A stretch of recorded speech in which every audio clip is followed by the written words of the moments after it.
Assalamualaikum warahmatullahi wabarakatuh. Alhamdulillahirabbil alamin. Wassalatu wassalamu ala asrofil anbiya'i wal mursalin wa ala alihi washabihi ajma'in. Amma ba'du. Pertama-tama saya panjatkan puji syukur kepada hadirat Allah Subhanahu wa taala yang telah memberikan nikmat Islam, nikmat iman, nikmat ihsan kepada kita, sehingga kita dipertemukan lagi di tempat ini untuk dzikir nafas berjamaah dan diskusi tentang sadar Allah. Salawat serta salam kita curahkan kepada Habibana wa Nabiyana Muhammad sallallahu alaihi wasallam. Mudah-mudahan kita ini adalah salah satu umatnya yang mengikuti ajaran-ajaran beliau sampai yaumil akhir nanti. Alhamdulillah, pada kesempatan malam ini saya ditemani oleh Pak Suryadi. Pak, tinggal di mana Pak Suryadi ini? Di Klender, Jakarta Pusat. Alhamdulillah. Jadi pada kesempatan malam ini tema obrolan kita itu adalah cara mudah untuk keluar dari jebakan makhluk goib yang ada di alam bawah sadar kita, ya Pak ya. Nah, ini cara mudahnya nanti saya akan jelaskan. Nah, kita ngobrol-ngobrol dulu nih. Yang dimaksud dengan makhluk goib dalam alam bawah sadar itu seperti apa, kan gitu ya, kita pahami. Nah, sebenarnya di saat kita belajar ketuhanan, belajar mengenal Allah, yang harus kita pahami itu adalah makhluk goib yang ada dalam diri. Ibaratnya kayak misalkan contoh napas itu goib nggak Pak? Goib. Nah, itu kita harus kenal napas. Pikiran goib nggak Pak? Nah, itu harus kenal kan. Perasaan goib nggak Pak? Nah, itu yang harus kita kenal. Ya kan? Ego goib nggak Pak? Nah, itu harus kita kenal. Nah, goib-goib itulah yang sebenarnya yang harus kita kenal. Bukan goib-goib, makhluk goib yang istilahnya sering kita temukan dalam film-film, cerita-cerita. Nah, sekarang gini, di saat kita belajar mengenal Allah terus zikir, ya kan? Nah, di saat zikirnya kesadarannya bukan murni ke Allah, malah ingin ketemu dengan wali, ketemu dengan guru sejati, ketemu dengan ini, ketemu dengan itu. Nah, itulah yang disebut terjebak ke dalam alam bawah sadar, goib yang alam bawah sadar tadi. Sekarang gini, saya nanya ke Pak Suryadi, di saat saya ngomong malaikat, apa yang ada dalam pikiran Pak Suryadi? Iya, seperti apa sosok malaikat itu? Malaikat itu ya besar, sayap. Pasti seperti itu kan, karena kita sering dengar bahwa malaikat itu besar bersayap, sayapnya itu besar sekali. Ada juga malaikat itu seperti cahaya terang benderang. Nah, cerita-cerita itu kita sudah dengar dari zaman dulu. Nah, sehingga tersimpan di memori alam bawah sadar kita. Nah, di saat kita zikir bukan karena Allah, tapi karena pengen ketemu malaikat. Nah, di situ kan terjebaknya, Pak. Begitu kita zikir, kan itu tuh masuk tuh tahap trans ke alam bawah sadar. Ya kan? Karena pikirannya sudah ada, di alam bawah sadar itu sudah ada gambarnya. Sehingga datang hadir dan kita yakinin kan gitu. Wah, saya zikir tadi ketemu malaikat. Benar gak? Terus kita dengerin cerita para wali, dari mulai Wali Songo, ya. Kita dengerin orang-orang yang sakti pada zamannya. Di saat kita zikir, di saat kita tirakat, di saat kita semedi misalkan, hanya untuk ingin ketemu ini. Walaupun kita belum ketemu, tapi dikasih ciri-cirinya. Itu imajinasi kita akan main. Benar nggak? Contoh misalkan Nabi Khidir itu selalu pakai baju ijo-ijo, pakai sorban ijo, ya kan gitu. Ya memang kita nggak tahu gambarnya, nggak tahu nih. Tapi imajinasi alam bawah sadar kita itu main, dan pikiran kita itu main, membentukkan. Gitu loh. Sehingga begitu kita tirakat atau kita zikir, ketemu dengan itu, akhirnya berhenti di situ. Nah, itu yang disebut terjebak dengan sensasi alam gaib, alam bawah sadarnya. Banyak nggak yang belajar ketuhanan akhirnya lari-larinya jadi dukun? Iya. Ya kan? Bisa nerawang, ya kan?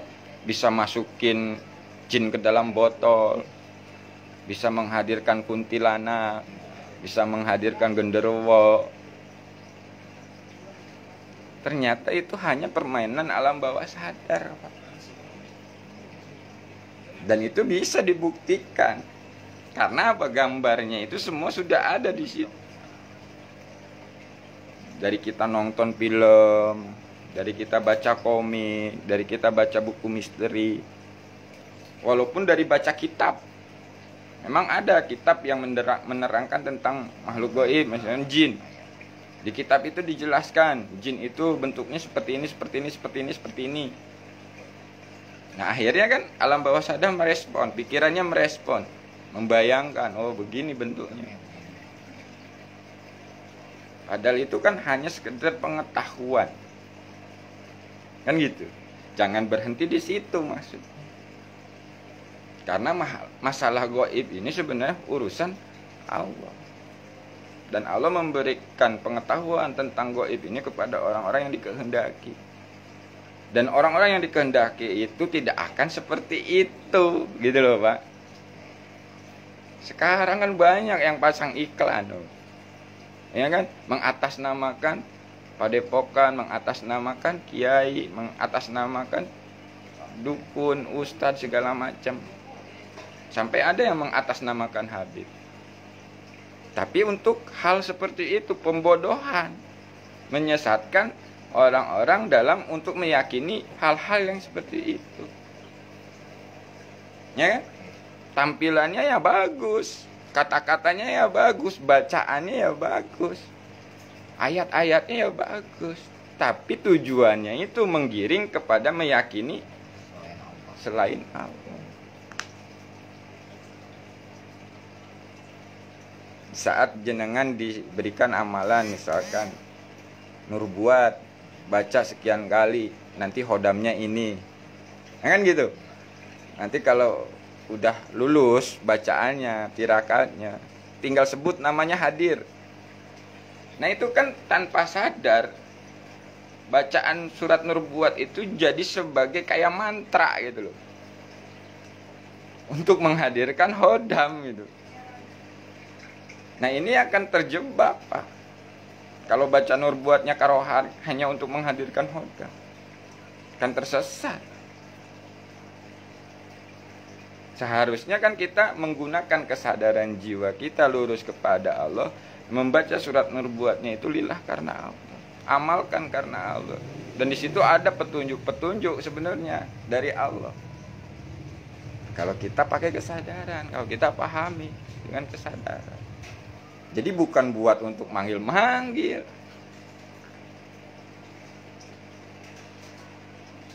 Banyak sekarang itu potongan-potongan ayat Quran yang diyakini menjadi sebagai amalan, bisa menghadirkan ini, menghadirkan itu, menyembuhkan ini, menyembuhkan itu. Nah ini banyak yang terjebak. Sekarang gini, kalau benar bacaan itu yang bisa menyembuhkan, ya kan? Kayak contoh kayak gini lah. Banyak yang meyakini bacaan-bacaan yang istilahnya untuk ruqyah itu loh. Ayat-ayat ruqyah untuk mengusir jin dalam tubuh kayak gitu kan? Atau energi negatif dalam tubuh. Ya kan banyak. Sebenarnya bukan bacaannya, Pak. Karena apa? Ada yang nggak pakai bacaan Quran tapi sama efeknya. Ya kan? Ada tuh di YouTube Bali Jero zaman now tuh.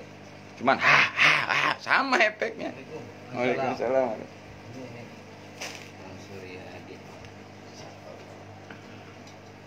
Duduk situ, Bang.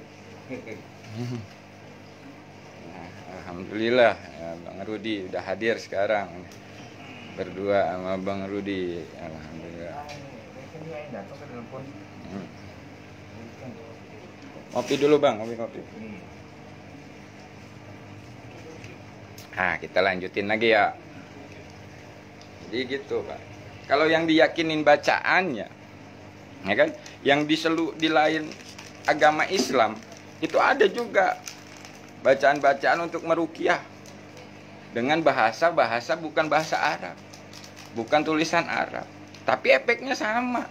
Ada yang teriak-teriak, ada yang muntah-muntah. Nah, berarti kan bukan bacaannya sebenarnya. Itu tadi sugesti tadi, alam bawah sadarnya. Karena merasa di dalam dirinya ada gangguan setannya, iblisnya. Sampai dibuktikan sama teman saya yang ahli hipnotis, Pak.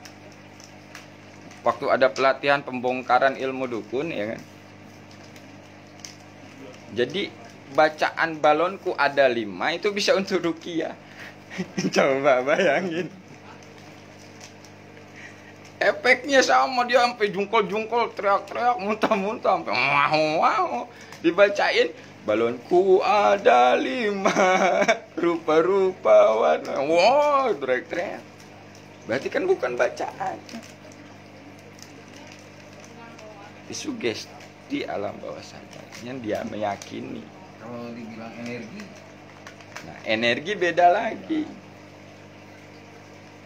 Memang namanya gaib itu energi, Bang. Nggak bisa kita lihat. Nah, kenapa ada turunnya ayat ruqyah itu? Kan Rasulullah itu mengajarkan ayat ruqyah itu bukan untuk dibacakan ke orang lain sebenarnya, tapi untuk perlindungan diri. Sebelum tidur kita baca mandi ayat namanya. Tapi bacanya pun harus lillah karena Allah, kesadarannya harus ke Allah. Jangan kesadarannya untuk menjadi benteng, berarti sama aja menduakan Allah dengan bacaan. Kan itu yang nggak pernah disadari. Karena apa? Ya itu masyarakat kita itu lebih meyakini hal-hal seperti itu. penting bacaan ya. Nah, terjebak dengan goib-goibnya, ya kan? Ya sebenarnya kan kalau udah yakin dia timbulkan, itu kan terjadi memang betul. Itu yang disebut hukum alam. Allah memang sudah ciptakan sebab akibat itu. Dan saya pernah mengatakan ilmu yakin itu bisa mengundang kun fayakunnya Allah. Yakinnya sama apa aja bisa, Bang. Bukan yakin sama Allah nih. Misalkan yakinnya sama patung, dikasih kok. Yang penting yakinnya itu udah nggak pakai mikir lagi. Contoh kayak gini yang tadi saya bilang. Saya kasih nih batu cincin ke Bang Suryadi. Bang Suryadi ini udah ada isinya nih, udah ada khodamnya nih. Karena Bang Suryadi yakin saya nih orang sakti, ya kan gitu. Ini kena sugesti saya, Bang Suryadi, pakai cincin ini. Pakai kemanapun. Pede nggak kira-kira? Pede. Nah, yakinnya udah nggak pakai mikir lagi kan. Terus saya kasih kuncinya. Kalau mau manggil khodamnya, sebut aja Japra misalkan. Sambil gosok ini, Japra hadir misalnya. Ntar Bang Yardi jadi kuat. Padahal itu kan sugesti sebenarnya. Sugesti alam bawah sadar. Di saat yakinnya nggak pakai mikir, beneran jadinya. Nah, itu hukum alam. Sebab akibat, hukum pasti gitu loh. Memang Allah ciptakan. Nah, itulah kekuatan alam bawah sadar itu memang luar biasa. Nenek-nenek umur 60 tahun dihipnotis, alam bawah sadarnya dimainkan, bisa ngangkat mobil. Alam bawah sadarnya. Nah kan? Nah sekarang gini, ada lagi contoh maling. Kalau udah takut, tangkap, tembok setinggal dilompat. Iya, bisa. Bisa, karena ya itu kekuatan alam bawah sadarnya udah nggak pakai mikir lagi, udah loncat aja udah mes. Takutnya.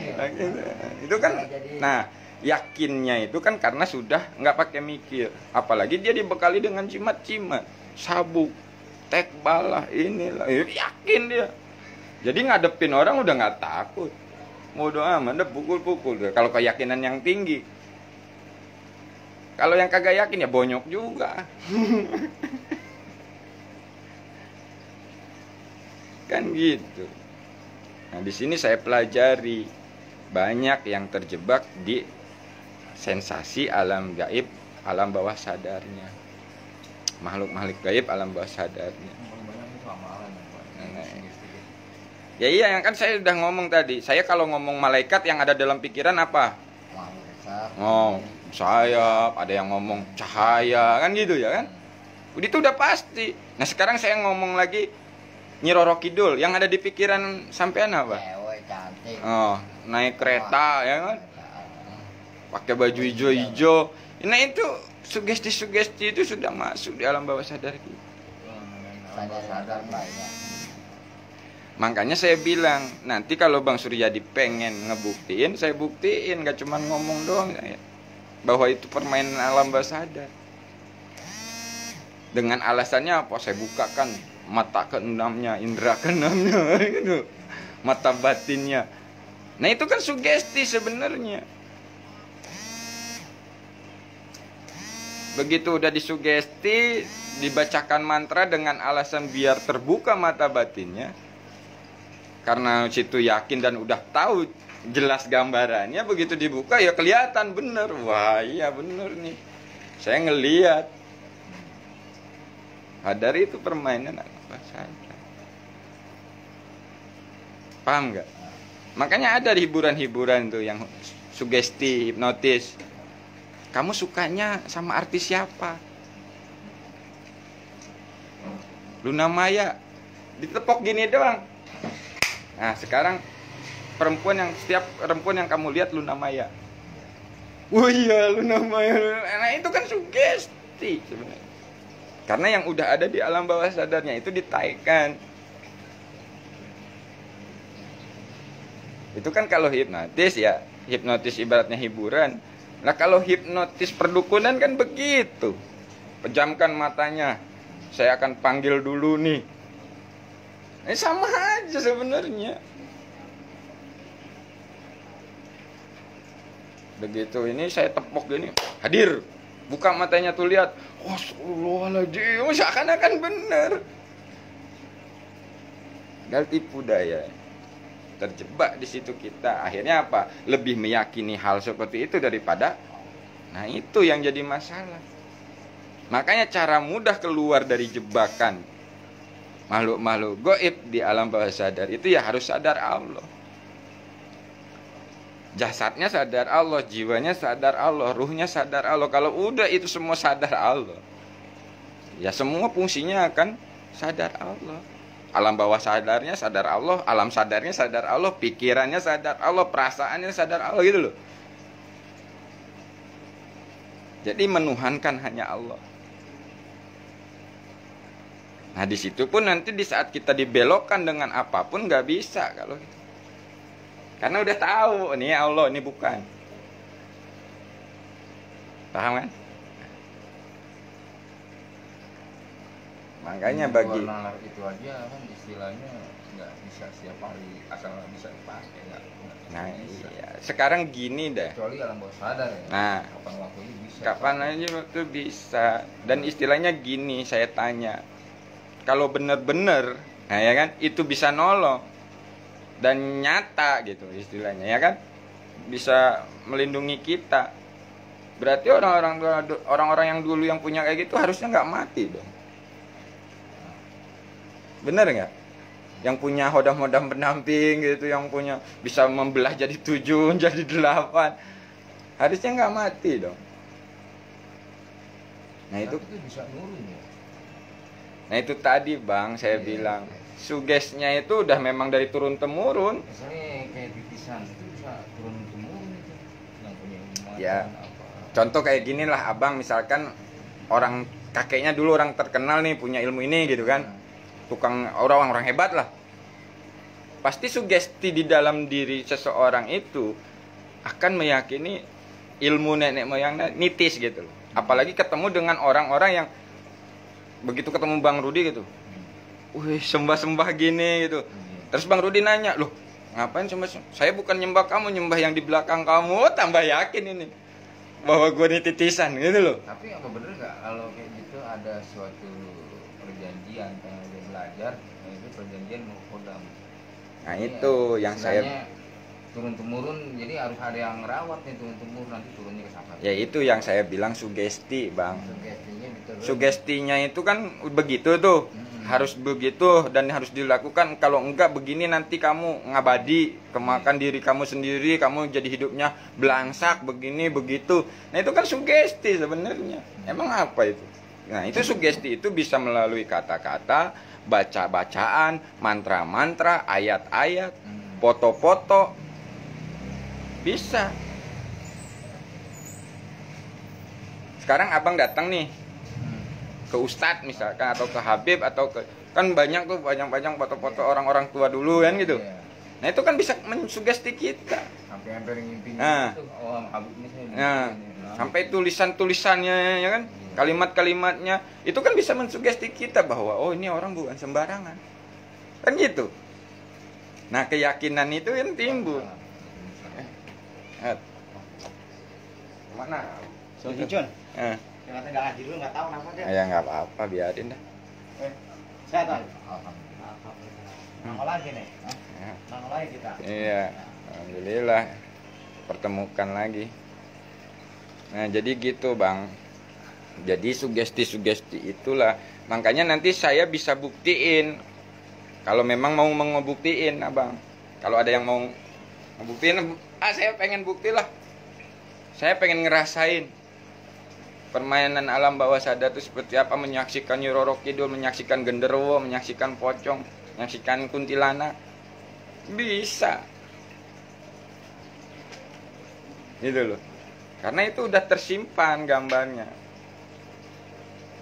Gambaran di dalam diri. Nah. Tinggal ngebangkitin. Tinggal dibangkitkan keluar, itu nongol. Tapi ilmu Tuhan sama kayak gitu beda ya, spiritual sama supranatural. Supranatural kan memang begitu ke sana alirannya. Tapi kalau spiritual kan memang pada. Bisa ya, nggak nyambung di situ ya.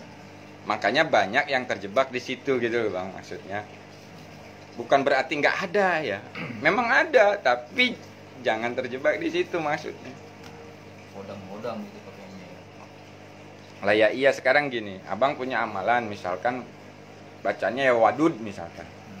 Ini baca sekian ribu kali. Nanti hodamnya si Anu namanya. Kalau udah lulus puasanya, udah beres wiridnya, nanti kalau mau manggil hodamnya tinggal panggil aja, tahan napas misalkan. Kan gitu ibaratnya. Nah itu kan sugesti-sugesti yang kita untuk mendongkrak keyakinan kita tadi, mendongkrak alam bawah sadar kita tadi, untuk membangkitkan. Makanya saya bilang kalau bacaannya, ya kan, tulisannya, ya gimana dengan orang-orang yang bukan agama Islam? Tapi mereka bisa. Mereka bisa. Jagung. Nah, cuman pakai bacaan haha dewa ini dewa itu ya kan, sama juga reaksinya. Nah di situ kan kita yang harus pahami, jangan sampai salah paham menggunakan ayat-ayat. Ayat-ayat itu untuk sebagai petunjuk dalam kehidupan, bukan untuk ngusir jin.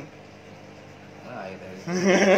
Nggak ada Malah tuh didomplengin. yang bersinisasi. Di tempat saya ada Pak Haji. Malah didomplengin Bu gituan Haji ya. Malah. Iya. Sama pastor stroke bisa jalan, akhirnya dia masuk Kristen. Nah, Pas itu. orang Islam sendiri nggak sembuh. Nah itu karena di doktrin, di sugesti, dikasih afirmasi, ya kan? Ya memang sekarang gini, saya pernah loh ngalamin kayak gitu. Orang stroke gak bisa jalan, ya kan? Saya tanya dulu, Pak mau sembuh gak mau? Bapak yakin gak sama Allah? Yakin. Bapak bisa bayangin waktu jalan? Bisa. Udah santai, rileks. Bayangin waktu jalan. Sampai benar-benar nyata Bapak waktu itu jalan. Sedang di dalam bayangan itu Bapak jalan. Udah bisa, yakin bisa ya, yakin bisa. Udah bangun, jalan. Nah itu kan suatu sugesti untuk keyakinan dirinya. Gitu loh. Nah, itu hukum alam. Memang Allah sudah ciptakan. Intinya sugesti ya, yakin. Nah, itu. Makanya kalau kita membacanya bukan karena Allah, ya itu akan menjadi mantra sama aja. Ini yang begitu itu makhluknya aja segitu hebat ya. Nah, iya. Nah, gitu loh. Luar biasa ya. Makanya jangan sampai terjebak di situ. Karena apa, kita itu di saat mau diluruskan alasannya apa? Ini ilmu Allah juga. Ini bacaan Al-Quran. Ini bacaan Al-Quran, ini dari Habib, ini dari. Nah, itu kan Mensugesti kita ya, Pak ya. Nah, agar tidak keluar. Salah. Masya Allah.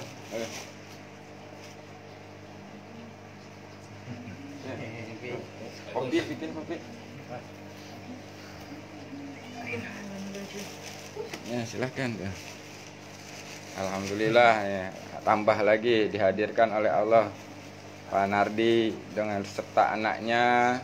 Ini ada Gus Rekan, alhamdulillah. Alhamdulillah dihadirkan oleh Allah.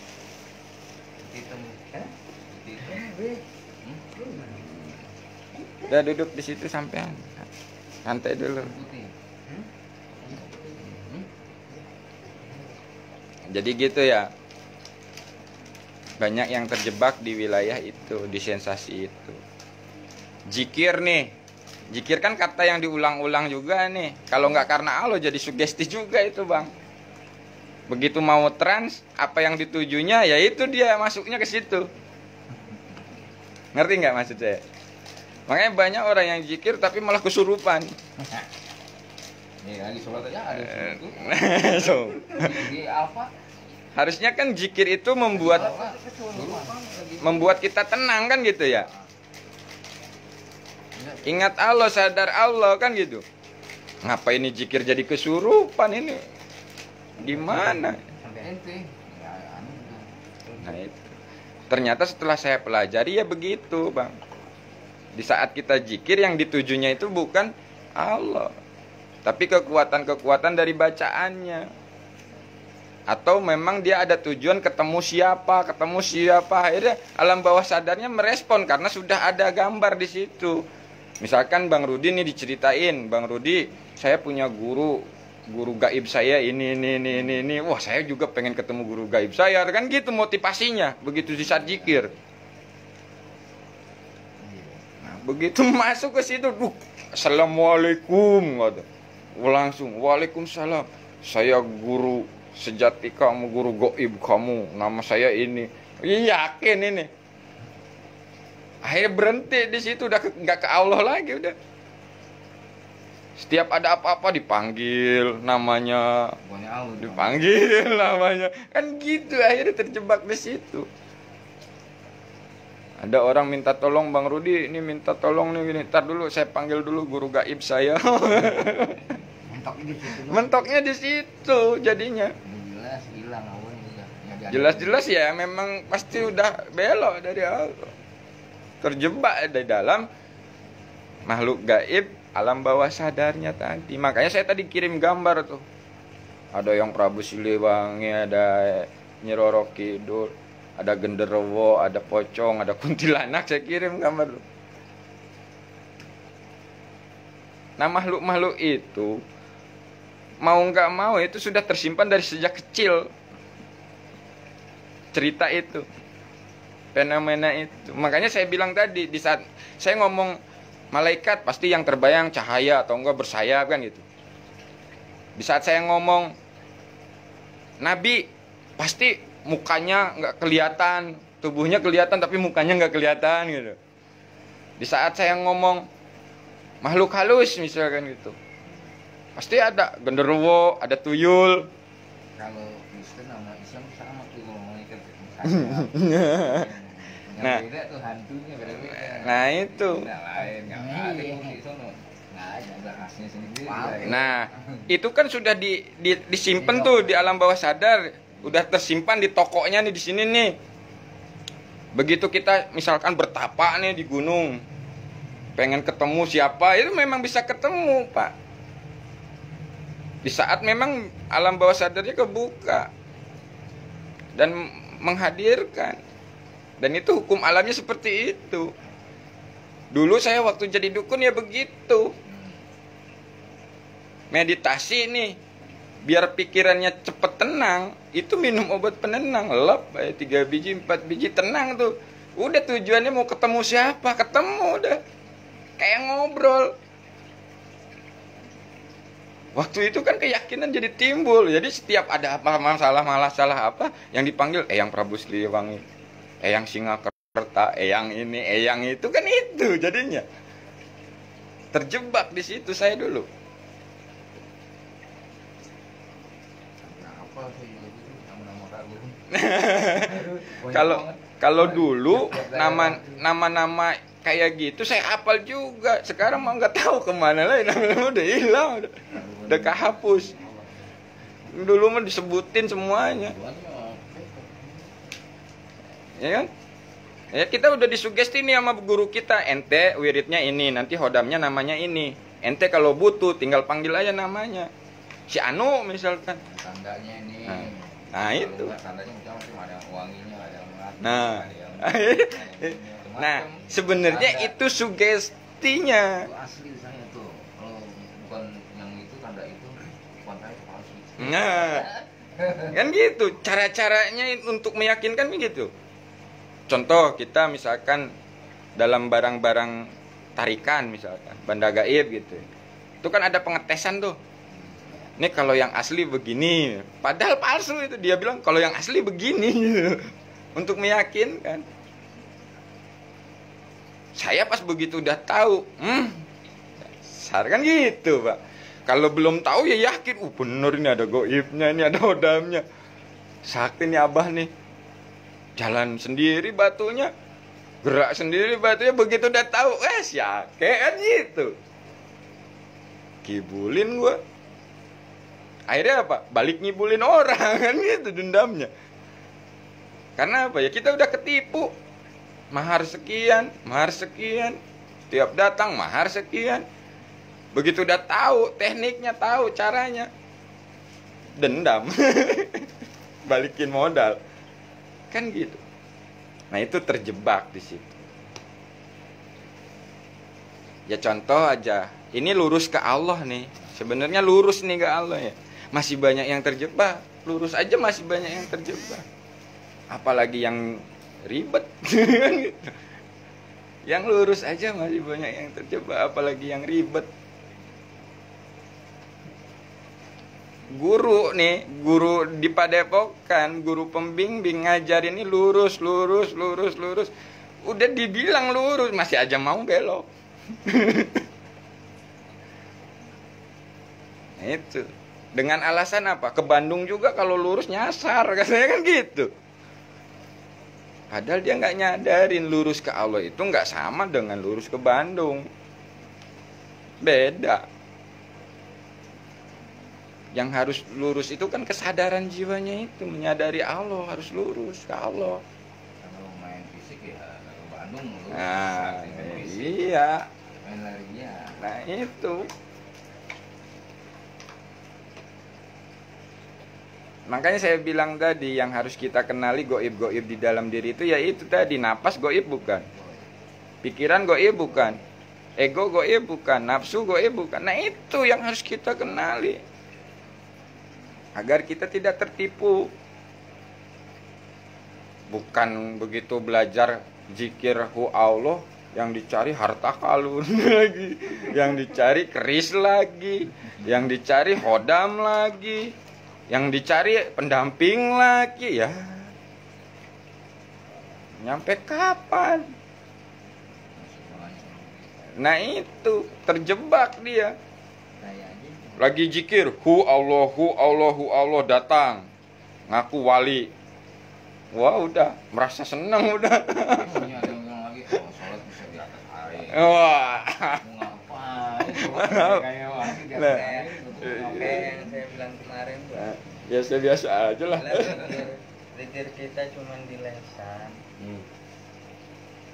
cuman di hati, nggak nyampe ke kita ya. Kalau nyampe ke itu insya Allah enggak. Setan pun akan takut. Nah, seharusnya kan gitu Gus maksudnya. Kalau lurus ke Allah, insya Allah setan pun nggak berani. Tapi kalau di hati situ memang ada tujuan ke setan, yang datang dia. Karena kalau ke hati doang masih ada rasa. Nah, Tidak ada rasa. Nah, ini merasa-rasa. nah dirasa-rasa makanya pakai. rasa. Makanya kan saya bilang kemarin itu bagi kesadaran itu kan bedanya dengan rasa, dengan pikiran, dan kesadaran itu beda. Kalau kesadaran itu udah nggak pakai mikir, udah nggak pakai dirasa-rasa, udah, just masih banyak. lakukan. Masih terbatas. Nah, Kalau kesadaran tuh nggak terbatas. Nah, Ruang dan waktu. terus. Emang kesadaran dulu. Nah, tapi jangan sampai salah. Bukan berarti kita pakai kesadaran nggak punya pikiran, nggak punya perasaan, bukan. Kalau kita pakai kesadaran, pikiran dan perasaan itu berfungsi sesuai fungsinya, nggak ngaco gitu loh. Kan itu intinya. Tetap yang dikasih Allah tetap dipakai. Kan Loh ya iya kan amanah. Nah sekarang gini bang, tubuh ini kan amanah kan? Iya. Akal pikiran amanah. Iya. Semuanya amanah yang ada dalam tubuh kita. Maksudnya Pak Pur itu di saat ke Allahnya itu kan serahkan semua. Iya. Gitu loh, di saat ke Allah nih. Allah. Di saat begitu kita jalanin amanah yaitu dipakai semua fasilitas itu gitu loh. Rasanya dipakai, pikiran dipakai. Tapi dengan sadar Allah, jiwanya sadar Allah, pikirannya ikut sadar Allah. Jadi enggak pikirannya sadar setan ini, sadar malah repot. Harus sinkron gitu antara jiwa, raga dan ruh itu sinkron ke Allah. Jangan ruh kemana, jiwa kemana, jasad kemana. Keseimbangan alam itu Nah itu, semua berfungsi seimbang sesuai dengan iya sesuai dengan fungsinya, dengan ritmenya, dengan semua. Makanya kita berzikir berserta alam semesta kepada Allah. Nah, kalau kita memang kita ikut di situ ya bersama. Di saat ke Allah nih kita kembalikan kan semua tuh. Jiwa raga kita udah, ruh kita udah kembalikan ke Allah. dengan dirinya. Berserah total sudah. Alam semesta ada dalam diri ini. Nah itu. Cuman kadang-kadang baru kita paham sedikit kan langsung disalahkan, nggak diperdalam maksudnya kemana nih, kan gitu. Ini langsung ditebas aja, belajar kagak, kan gitu. Merasa berilmu. Nah Jadi kebanyakan belum memahami, belum dikaji lagi, udah pun kayak gitu. Nah, tadi saya ngomong sama Pak Suryadi. Pak Suryadi ini pengamal sholawat. Saya akui bagus. Tapi yang jadi masalah akhirnya kan terikat, dia terjebak di situ. Kan gitu saya ngomong tadi, Bang. Karena apa? Di saat ada keinginan, ada masalah, larinya sholawat. Allahnya mana? Karena apa? Di dalam dirinya, di dalam kesadarannya dan keyakinannya, sholawat inilah yang nolong. Karena di saat begitu habis baca sholawat, ada solusinya. Ada solusinya. Nah itu kan terjebak namanya bang. Tapi bukan berarti nggak boleh baca sholawat. Justru memang perintah.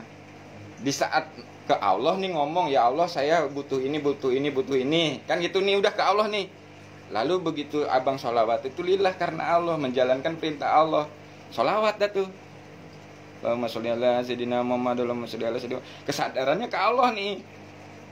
Nah, di saat udah selesai menjalankan perintah itu, nggak usah pakai mikir lagi. Karena itu otomatis, padilah itu otomatis gitu loh. Nah, begitu datang solusinya, sehingga kesadarannya itu menyadari, oh ini jawaban dari Allah, bukan dari sholawat gitu loh maksudnya. Itu kan tipis. Karena semua Allah pun bersolawat.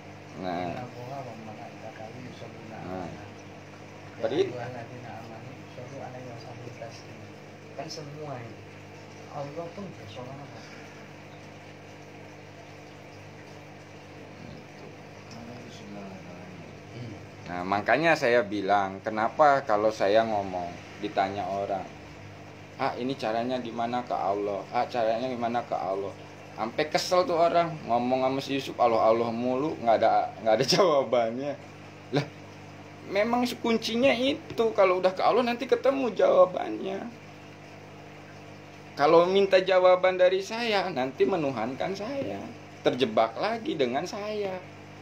Kita ini sama-sama belajar, kita ini sama-sama diproses. Nah, situ bergantung sama saya. Lah, jomplang nanti. Gitu loh. Kita ini sama-sama bergantung kepada Allah. Ya udah, terserah Allah nanti mah kalau udah kita bahasanya begini. Kalau langsung ke Allah berarti gurunya setan. Kan Mas Rem begini. Iya, itu nggak ada sanatnya. Nah, Kemarin juga saya pada makan begitu, Pak. Nah, itu sama aja kan meremehkan Nabi Muhammad. Kan Nabi Muhammad di saat ke Allah langsung.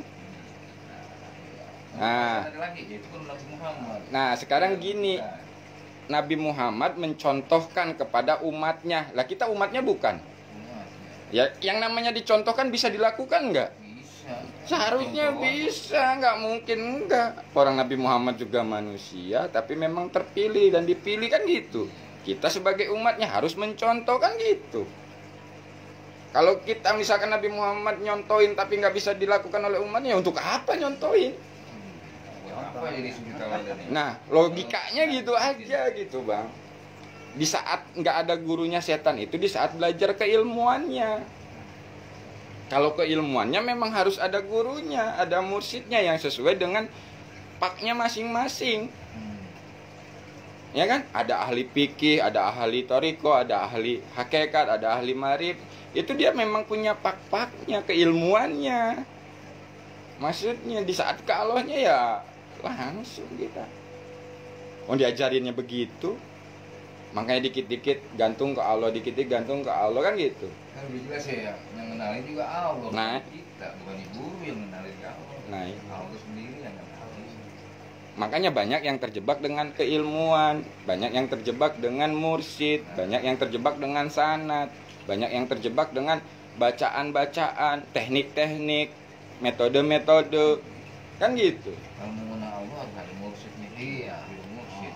Nah, Dia itu udah jelas yang mengenalkan itu Allah, bukannya yang guru mursyid. nah, ini saya pernah ngalamin di saat saya minta ke Allah, ya Allah, berikan aku guru pembimbing beserta keilmuannya, kan gitu, yang mengajarkan untuk lurus kepadamu. Dikirim Pak Pur, mintanya ke siapa? Ke Allah, kan gitu loh Pak maksudnya. Mintanya ke Allah dulu, akhirnya Allah kirim, datang ke sini ngajarin beserta keilmuannya begini-begini kalau mau lurus, kan gitu. Nah, itu keilmuannya. Makanya di saat saya nanya, Pak Pur saya ngalamin gini, jawabannya cuma satu, lurus ke Allah Mas, lurus ke Allah, kan gitu. Ya memang awal-awal kesel, kita juga sama. Jawabannya gitu. Nah, Iya. nggak ada penjelasan. Tapi ternyata di situ akhirnya dipahamkan. Oh, ternyata Pak Pur ini nggak mau jadi hijab bagi diri kita untuk lurus ke Allah. Kan gitu, Bang. Begitu udah lurus ke Allah kan dipahamkannya oleh Allah di dalam kehidupan. Oh, ini maksudnya, oh ini maksudnya, kan gitu. Jadi memang di sini ya ibaratnya saya nggak menyalahkan juga. Nggak ada menyalahkan, cuman ini kan kita cerita dari pengalaman apa yang dialami kan gitu. Ya kalau orang yang diproses seperti itu ya sudah, mau bilang apa? Orang diproses Allah begitu kita mau salahkan ya emang kita siapa? Emang kita hakim Tuhan. Ya sudah, paling kan kalau kita memang paham ya doakan. Mudah-mudahan berikan hidayah ya Allah, kembali lagi kepadamu, lurus lagi kepadamu. Mungkin saat ini sahabat saya sedang diproses olehmu untuk apa? Menuhankan guru, menuhankan ilmunya. Kan gitu, Bang. Nah, itu di saat menggunakan kesadaran. Tapi kalau keakuan ya pasti merasa gua yang paling lurus kan gitu. Yang lain gak lurus, gua yang paling. Nah, itu jebakannya kan begitu. Kalau nggak dikembaliin kamu, Nah, terus makanya. merasa lurus. Nah itu, saya udah ngomong tadi sama Pak Suryadi. Pak Suryadi ini belajar Coba ada kalau mau dilihat. Iya. Selain Allah. kesana kemari kan, ya kan, pemahaman beda-beda ya kan, puyeng nggak? Nah sekarang cuman satu doang, innalillahi wa inna ilaihi rajiun, diaplikasikan dalam kehidupan, tenang nggak kira-kira? Contohnya yang tadi saya bilang, bisa jenengan beli ini nih, kesadarannya nih, pakai duit kan, kesadarannya ini duit dari Allah. Begitu kita beli ke tukang warung nih, kembali ke Allah, karena yang ngasih rezeki tukang warung itu siapa? Dapat, kan gitu. Nah di saat sudah dapat ini kita sadarin lagi, ini dari Allah. Begitu dibagikan, begitu kembali ke Allah, sehingga tidak ada lagi pengakuan. Nggak ada gua. Nah ya, Nggak ada ego lagi. nah nggak ada akunya lagi karena sudah kembali. Ke Allah. Nah sebenarnya kan cuman satu kalimat doang gitu kan, innalillahi wa inna ilaihi rajiun gitu loh, Kelihatannya. Iya. ya kan? Tapi kalau diaplikasikan, Hidupnya udah Nah. iya, Allah. nah itu, Yang punya warung kalau lihat Nah. kalau pandang Allahnya, ya nah Allahnya ya. kembali ke Allah kan gitu. Kan kesadarannya itu yang bisa menyadari. Kembali, kalau misalnya kita belanjain ke warung, berarti kita kembaliin lagi ke Allah. Nah kalau orang nggak ngerti kan orang warungnya juga nggak tahu kan. Nah itu makanya kan dalam kesadaran tadi saya bilang, bukan dalam ucapan tapi dalam kesadaran, diaplikasikan dalam laku kan gitu. Nah kalau sudah laku seperti itu, kira-kira hidup kita tenang nggak bang? Yang ada di itu ya, di mana kamu ada di situ. Nah itu sebenarnya Maksudnya di situ. kesadarannya kan di Mana situ. kamu pandang di situ wajah Allah. Nah sekarang gini, di saat Bang Rudi kesadarannya innalillahinya diaplikasikan dalam kehidupan, di saat kerja nih, ya kan? Kerjanya karena Allah, ya kan? Begitu dapat rezeki itu bukan hasil kerja tapi dari Allah kan. Begitu kasih ke istri, ya kembali ke Allah lagi. Jadi nggak ada lagi gua loh yang susah nyari kerjaan, nyari rezeki gitu loh. Jadi akunya itu udah nggak ada, udah nol. Sebenarnya cuman innalillahi doang diaplikasikan dalam kesadaran itu luar biasa. Apalagi dimasukkan la haula, wah ya sudah, Nggak ada komplit. kekuatan. Nggak Nggak ada perlu kesal ya. Iya. Nggak ada kerumunan. Iya. Nah. itu. Jadi subhanallah, lah itu kan kita kembalikan semuanya. Nerima Kita juga terima ya. Sama Allahu Akbar kan kita kembalikan ya. Nah maksudnya gini nih, sikap 3T tuh Pak Suryadi ya. Ini kita berbagi aja ya, bukan ngajarin jenengan, bukan. Di saat kesadaran jenengan nih sudah sadar Allah ya. Nyambung dulu nih, sadari Allah dulu kan. Contohnya sekarang lagi susah nih masalah rezeki ya kan. Sadarin Allah, terima di situ. Terima kehendak Allah di saat jenengan susah rezeki ini. Terima kan? Nah kalau terima pakai kesadaran udah sadar Allah itu beda. Bukan menerima dengan kekuatan diri, tapi kekuatan Allah menerimanya. Sehingga apa? Nggak ada lagi keluh kesah di saat nerimanya. Paham nggak? Nah kalau sudah nggak ada lagi keluh kesah, di situ Pak Suryadi lanjutkan lagi sikap jiwanya bersyukur kepada Allah.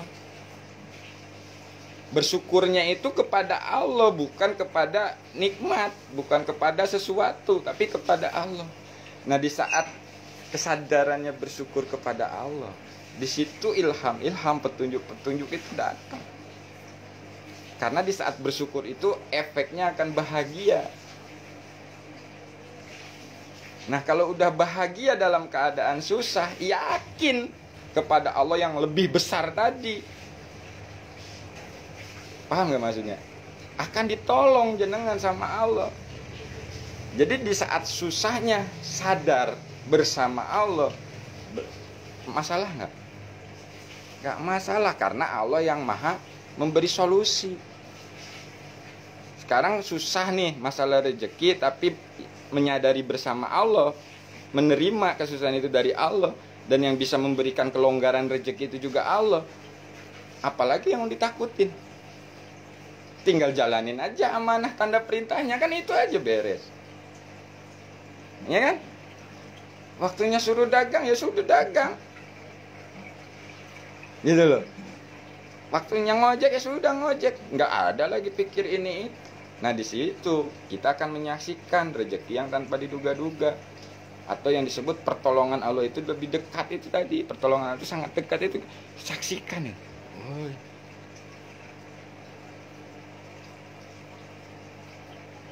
Kenapa kita itu masih nggak mau nerima? Karena kesadaran kita belum aktif. Makanya persyaratan bisa mengaplikasikan 3T dan ATP itu harus sadar Allah dulu. Jiwanya harus sadar Allah dulu. Kalau jiwanya belum sadar Allah pasti bingung tuh. 3T-nya bingung, ATP-nya bingung. Pasti nanya-nanya, ATP amanah saya apa nih? Nah, tandanya apa nih? Perintahnya apa nih? Nah, gitu. Karena apa? Belum sadar. Masih pakai pikir tadi. Dipikir tuh. Stres jadinya. Aduh. Udah gitu 3T-nya ini bukan karena Allah. Ya kan? Karena pengen bebas masalah. Ya malah tambah masalah.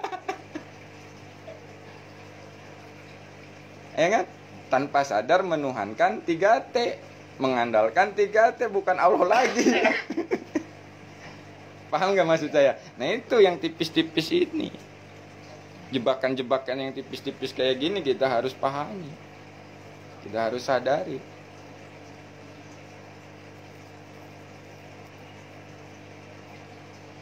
Nah jadi itu kesimpulannya dari obrolan kita tadi. Mudah-mudahan ada manfaatnya bagi diri kita dan teman-teman dimanapun berada. Jadi cara mudah untuk keluar dari jebakan sensasi makhluk-makhluk gaib di alam bawah sadar kita yaitu harus sadar Allah. Kalau sudah sadar Allah, insya Allah nggak bakalan lagi terjebak di situ. Nah nanti di akhir video ini, di akhir acara ini, kalau ada yang pengen membuktikan, nanti saya buktikan permainan alam bawah sadar itu kayak gimana gitu loh. Karena kan manusia ini perlu bukti mulu kan gitu. Nanti kalau nggak dibuktiin ngomong doang lu subah kan gitu lagi. Saya ngalamin soalnya. Nah di sini nanti kita sama-sama belajar kan gitu, agar apa, tidak terjebak lagi. Paham ya Pak ya? Mudah-mudahan. Terima kasih buat teman-teman yang sudah menonton acara ini. Mudah-mudahan kita semua selalu ada dalam lindungan dan bimbingan Allah, dan diberikan kemudahan-kemudahan Allah dalam menjalankan kehidupan, menjalankan amanah kita. Dan sekian dari saya, mohon maaf. Wassalamualaikum warahmatullahi wabarakatuh.